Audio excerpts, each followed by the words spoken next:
Bonjour, avec cette petite vidéo, je vais vous montrer comment incrémenter automatiquement les lettres de l'alphabet. On peut le faire avec les chiffres. Quand je fais par exemple 25, 26, je sélectionne, je fais recopier vers le bas et automatiquement il a mis 27, 28, 29 jusqu'à 30. Il m'a incrémenté une série de chiffres. De la même manière, si j'écris 15, je sélectionne, je recopie vers le bas. Et là, je fais incrémenter une série. Et automatiquement, il m'a incrémenté une série de chiffres de 1 à 1. Alors, par contre, si je veux le faire avec des lettres, si j'écris A et B, si je recopie vers le bas, eh ben, il ne le fait pas. Il ne recopie que ce qu'il y a dans la lettre, il ne recopie que la lettre A et B. Il ne met pas C, D, E, F. Voilà. Si par exemple j'écris A et que je veux le recopier en ligne, toujours pareil, si je fais incrémenter, là je peux pas. Donc en fin de compte, ce qui se passe, c'est qu'il ne peut pas incrémenter les lettres de l'alphabet. Alors pour cela, c'est vraiment très simple. Premièrement, je vais aller dans Insertion, je vais aller dans Symbole, Symbole. Ici, je vais choisir une police d'écriture, par exemple Arial. Et là, ici, j'ai A, B, C, D, E, F jusqu'à Z. Quand je clique sur le A, ici, j'ai code du caractère. Et là, je vois que la lettre A porte le numéro, le code caractère 65. Si je vais dans le B, 66. Si je vais dans le D, 67, 68. Et si je vais dans le Z, 90. Donc je sais que le premier code caractère, qui est le A, c'est 65, et le dernier, c'est 90. Et bien je vais m'en servir.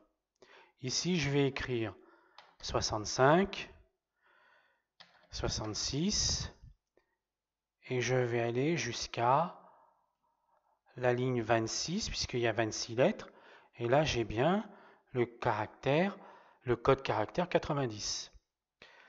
Et je vais me servir d'une fonction qui s'appelle l'égal unicar. Et je vais mettre B1. Et là, automatiquement, il m'a choisi le A. Si je descends, B2, il me prend ce caractère-là. Donc là, il va me prendre le 67. Voilà. Et donc, je vais descendre jusqu'à la ligne 26. Et là, il m'a bien mis toutes les lettres de l'alphabet. Ensuite, je vais sélectionner ma colonne, clic droit, copier, clic gauche, coller, mais simplement les valeurs. Voilà. Et ça, je vais le supprimer. Donc là, j'ai bien mon alphabet. Donc je sélectionne. Ici, là, je fais clic droit, personnaliser le ruban.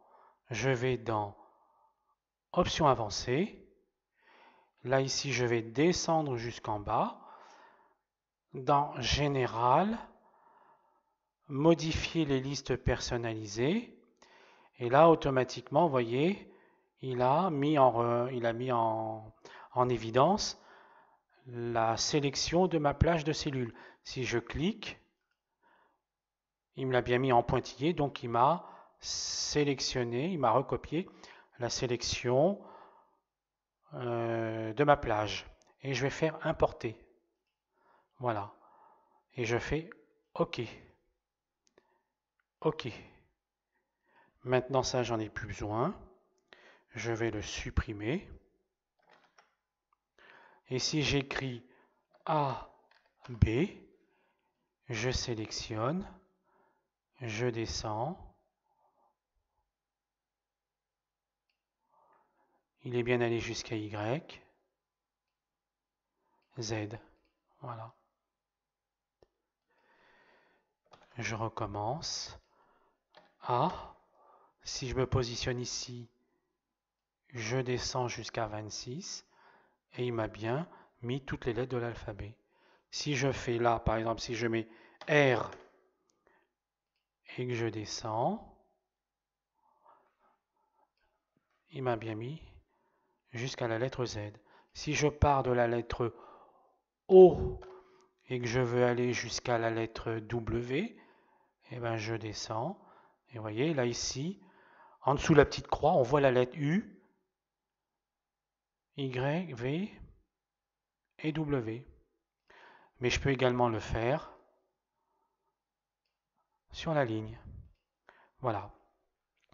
Et ça, quel que soit le classeur Excel que vous ouvrirez, vous aurez toujours la possibilité d'incrémenter les lettres, tout simplement parce que c'est tout simplement mis dans